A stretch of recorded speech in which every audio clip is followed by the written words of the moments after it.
Literally मैं खुले शब्दों में कहूँगी कि प्यार जितना खूबसूरत आपको दिखता है, प्यार एक बर्बादी का कारण भी होता है और बहुत बड़ी बर्बादी का कारण होता है जो आपको कहीं का नहीं छोड़ता। नमस्कार, welcome back to my channel और मैं हूँ शिखा।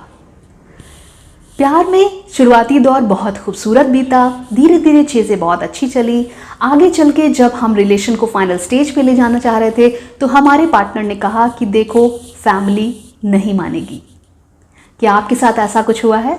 तो ये वीडियो आपके लिए है।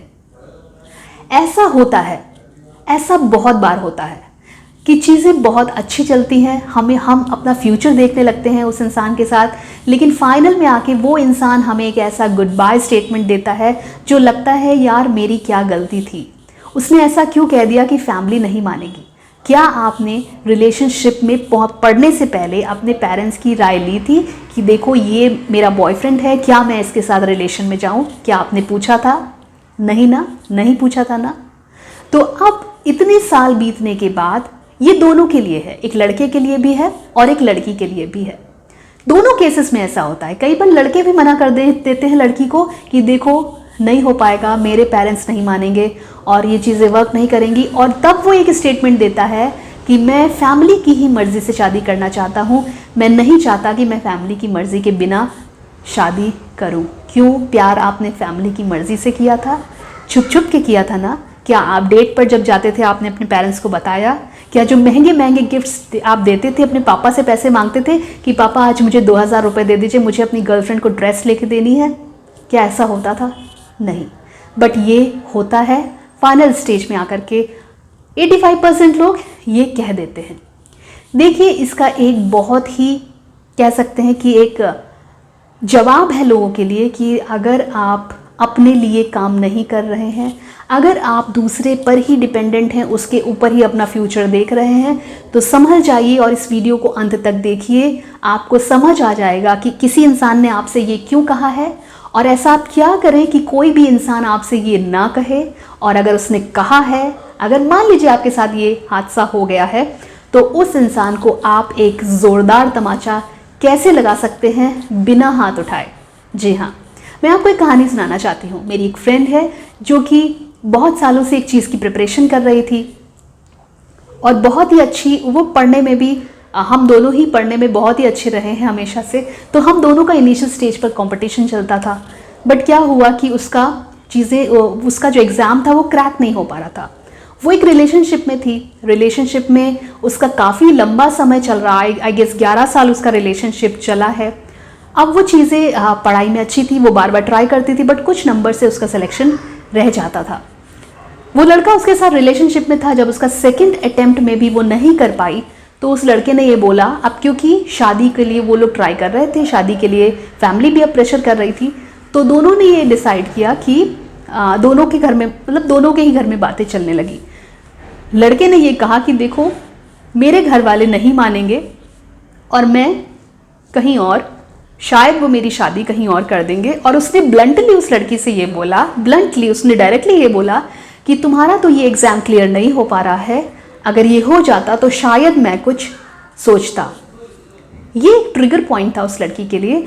उसने दिन रात मेहनत करी और उसने ये बात मुझसे शेयर भी करी थी। उसने दिन रात मेहनत करी और उसने फाइनली थर्ड अटेम्प्ट में वो चीज़ें कर ली जो शायद उसने ख्वाब देखा था। जब उसका ये रिज़ल्ट क्रैक हुआ, जब उसको ये चीज़, ये पोजीशन के लिए उसने अपना क्वालिफाई कर लिया, तब वो उस लड़के के पास कॉल करती है। पहली कॉल उसने उसी लड़के को करी थी, मुझे तो बाद में पता चला। उसने उसको कॉल किया और ही वॉज वेरी हैप्पी, और उसने ऐसे दिखाया जैसे उसकी अपनी वाइफ ने कुछ हासिल कर लिया हो। लेकिन उस लड़की के मन में वो चीज़ घर कर गई थी कि देखो मम्मी पापा नहीं मानेंगे और मैं सोचूंगा, क्योंकि तुम ये एग्ज़ाम क्लियर नहीं कर पाई हो तो मैं देखता हूँ कि क्या कर सकता हूँ। बट जैसे ही ये खुशखबरी उसके घर में पहुँची, उसने सेकंड थॉट भी नहीं लिया और उसने ये बात रखी ही नहीं कि फैमिली मानेगी या नहीं मानेगी। उस लड़की को डायरेक्ट शादी के लिए बोला कि मैं चाहता हूँ कि हम कल परसों ही शादी के लिए बात करें। अब एक स्टेटमेंट ने उस लड़की के दिल में खटास पैदा कर दी थी कि ये अब क्यों ऐसा हो रहा है। उस समय इसने ऐसा क्यों कहा कि मैं नहीं कर पाऊँगा या फैमिली नहीं मानेगी। इस बार लड़की ने कहा, चीज़ें अरेंज हुई, लड़के ने कहा कि चलो शादी की डेट फाइनल करते हैं। उस लड़की ने दिन रात सोचा, कई दिनों तक सोचा, और उस लड़की ने कहा कि देखो मेरी फैमिली नहीं मानेगी, मैं अपनी फैमिली के अगेंस्ट जाकर के शादी नहीं कर पाऊंगी। उस लड़के ने पूछा क्यों, रीज़न तो बताओ। उसने ये कहा क्योंकि तुम कुछ नहीं कर पाए जिस लेवल पर मैं हूँ। उस लड़के को बहुत बुरा लगा, बहुत आहत हुआ। उसने उससे पूछा तुम कैसी बात कर रही हो, हम 10-11 साल से रिलेशनशिप में थे, तब तुमने ये नहीं सोचा था, या अब तुम ये बात क्यों कह रही हो। तब उसने उससे कहा कि जब तुमने मुझसे आज से लगभग 2-3 महीने पहले मैंने तुमसे शादी की बात कही थी, तब तुमने मुझसे ये कहा था कि देखो मम्मी पापा नहीं मानेंगे। वो मेरे एग्ज़ाम के क्रैक होते ही विद इन फ्यू आवर्स कैसे मान गए। क्या तुम मुझे ये चीज़ समझा पाओगे? अगर तुम मुझे ये चीज़ समझा दो तो मैं तुम्हें ये समझा पाऊंगी कि मेरे पेरेंट्स अब क्यों नहीं मानेंगे। लड़के को शर्म तो आई, पर उसने जाहिर नहीं किया, उल्टा वो गलती उस लड़की को देता रहा। और उसने ये कहा कि तुमने मुझे डिच किया है, तुम मुझे धोखा दे रही हो, तुम मुझे अब मना कर रही हो। बहुत सारी बातें उसने कही। लेकिन देखिए, सत्यता ये है कि जब तक वो लड़की सक्सेसफुल नहीं थी, लड़का उसको एक्सेप्ट करने के लिए रेडी नहीं था, क्योंकि लड़के को लग रहा था कि शायद मुझे इससे बेटर ऑप्शन मिल जाएगा अरेंज मैरिज में, तो मेरे पेरेंट्स भी खुश होंगे और मुझे भी एक फाइनेंशियल स्टेबिलिटी, मेरी भी सेकंड इनकम हो जाएगी। मतलब मैं कमाता हूँ प्लस मेरी वाइफ भी कमाती है और इसकी तो कोई श्योरिटी नहीं है। बट जैसे ही वो श्योर हो गया कि ये लड़की भी अब अच्छी अर्निंग में है, अब ये लड़की अच्छी अर्न करेगी, तो उसने अपने पेरेंट्स वाला पॉइंट बिल्कुल ही, अब उसके पेरेंट्स मान जाएंगे। मतलब अब उसको मनाना ही नहीं है, अब उसको कुछ करना नहीं, उसको बस अपना डिसीजन सुनाना है कि मैं इस लड़की से शादी करना चाहता हूँ। यही है लाइफ। आपकी सक्सेस ये डिसाइड करती है कि आपका रिश्ता चलने वाला है या नहीं है, आपकी मैरिज होगी या नहीं होगी। ऐसा 95% केसेस में होता ही होता है। तो अगर आप प्यार में पड़े हैं तो आप प्यार में ही ना पड़े रहें, अगर आप अपना फ्यूचर साथ में देख रहे हैं।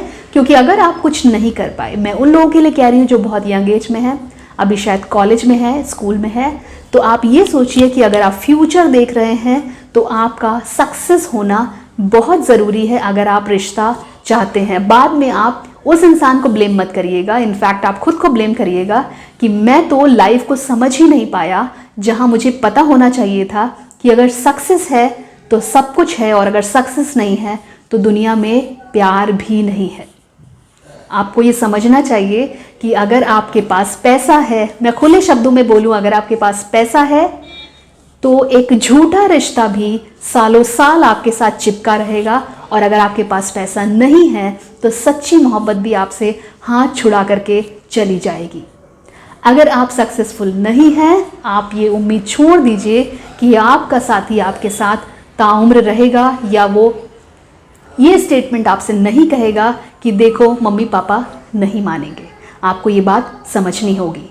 जिस किसी के साथ भी ये चीज़ हो गई है, हो सकता है कि आपके पार्टनर ने आपको ये स्टेटमेंट बोल दिया हो कि देखो पेरेंट्स नहीं मानेंगे, मैं ये नहीं कर पाऊंगा।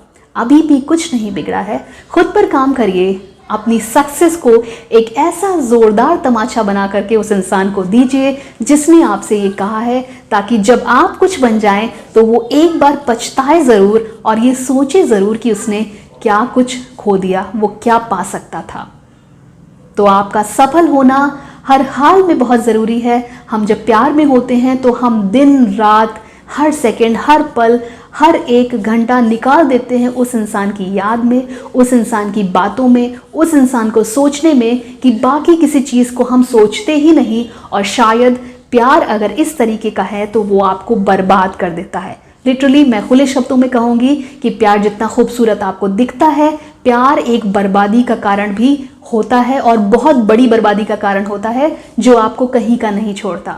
तो जग जाइए, उठ जाइए। ये जो आप सेकंड्स, घंटे, दिन रात बर्बाद कर रहे हैं, अगर आप सच में प्यार करते हैं, अगर आप अपनी मंजिल को पाना चाहते हैं, तो पहले आपको सक्सेसफुल होना है। सक्सेसफुल होना बहुत ज़रूरी है हर एक चीज़ के लिए। ये आप समझ लीजिए कि जो सबसे ज़रूरी है और शायद प्यार से भी ज़रूरी है वो है सक्सेस, क्योंकि वो डिसाइड करेगी कि आपके साथ कौन रहेगा कौन नहीं रहेगा। प्यार तो शायद चला भी जाए, पर अगर आपने एक सक्सेस हासिल कर ली, वो ताउम्र आपके साथ रहेगी। तो ये चीज़ मैं आपको आज बताने आई थी, क्योंकि बहुत सारे क्वेश्चंस ऐसे आ रहे हैं, बहुत सारे ऐसे कमेंट्स आ रहे हैं जिनकी प्रॉब्लम ही ऐसी है कि उनको किसी ने मना कर दिया। कोई स्टूडेंट है, कोई जस्ट जॉब को सर्च कर रहा है, कोई बहुत इनिशियल स्टेज में है करियर की। तो ये प्रॉब्लम है और इसका सल्यूशन भी आपके ही पास है। आप इसको सॉल्व कर सकते हैं और आप ज़रूर मेहनत करें। अगर आप ये वीडियो देख रहे हैं तो please please please motivate yourself and get started and do your work. आप सक्सेस की ओर अग्रसर हो जाए, चीज़ें अपने आप खूबसूरत और अपने आप होती चली जाएंगी, आपको पता ही नहीं चलेगा। तो अगर आपको ये वीडियो पसंद आया है, प्लीज़ इसको लाइक करिए, कमेंट ज़रूर करिए, ताकि हमको पता चल सके कि ऐसे कितने सारे लोग हैं जो इस समस्या से जूझ रहे हैं, जिनको सल्यूशन चाहिए। और आपका कोई अगर एक्सपीरियंस है ऐसा, तो प्लीज़ ज़रूर शेयर करिए। हम अपने आने वाले जितने भी वीडियोस हैं, हम कोशिश करेंगे कि आपका अगर एक्सपीरियंस कुछ ऐसा डिफरेंट है या ऐसा कुछ है, हम ज़रूर लोगों से शेयर करें, ताकि वो मोटिवेट हो पाएँ आपके एक्सपीरियंस से। तो चैनल को सब्सक्राइब कर लीजिए, बेल आइकन को प्रेस कर लीजिए, ताकि आप नोटिफाई होते रहें कि हमारा वीडियोस आने वाले हैं। और कमेंट ज़रूर करिए, हमें आपके कमेंट्स का इंतज़ार है। तो आज के लिए इतना ही। Bye bye, take care, bye for now.